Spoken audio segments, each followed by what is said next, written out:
2004 সালের 21 আগস্ট বিকেলে রাজধানীর বঙ্গবন্ধু এভিনিউয়ে আওয়ামী লীগের সমাবেশে গ্রেনেড হামলার ঘটনা ঘটে। ওই হামলায় আওয়ামী লীগের মহিলা বিষয়ক সম্পাদক আইভি রহমান সহ 24 জন নিহত হন। আহত হন দলটির সভাপতি শেখ হাসিনা সহ আওয়ামী লীগের কয়েকশো নেতাকর্মী। 21 আগস্ট গ্রেনেড হামলার ঘটনায় 2018 সালের 10 অক্টোবর সাবেক স্বরাষ্ট্র প্রতিমন্ত্রী লুৎফুজ্জামান বাবর, সাবেক উপমন্ত্রী আব্দুস সালাম পিন্টু সহ 19 জনকে ফাঁসির রায় দেওয়া হয়।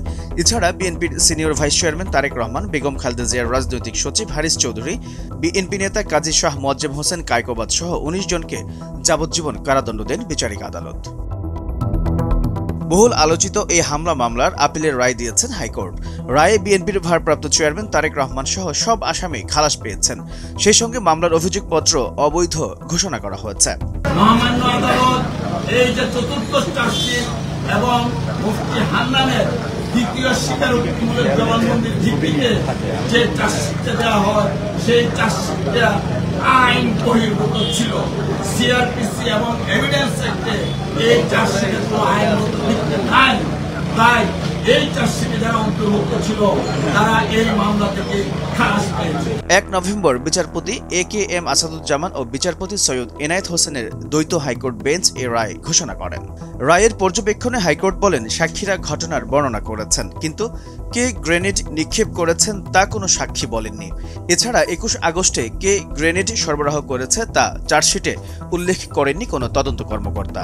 জনাব তারেক রহমান সাহেব কোনো অবস্থাতেই এই মামলায় কোনো সময়ে সংশ্লিষ্ট ছিলেন না।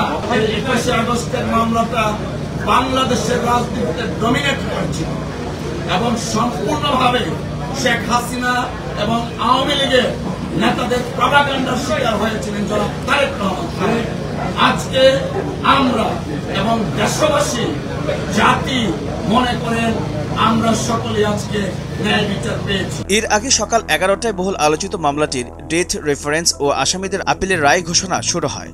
আদালতে রাষ্ট্রপক্ষে উপস্থিত ছিলেন deputy attorney general Mohammad Jasim Sarkar, Rasel Ahmed এবং সহকারী অ্যাটর্নি জেনারেল লাবনী আক্তার। অপরদিকে সাবেক স্বরাষ্ট্র প্রতিমন্ত্রী লুৎফুজ্জামান বাবর, আব্দুস সালাম পিন্টু সহ দণ্ডিত বেশ কয়েকজনের পক্ষে শুনানি করেন সিনিয়র আইনজীবী SM শাহজাহান। এছাড়া লুৎফুজ্জামান বাবর সহ আরও 3 আসামির পক্ষে শুনানি করেন আইনজীবী মোহাম্মদ শিশির মনির। HM নাহিয়ান, ভোরের কাগজ।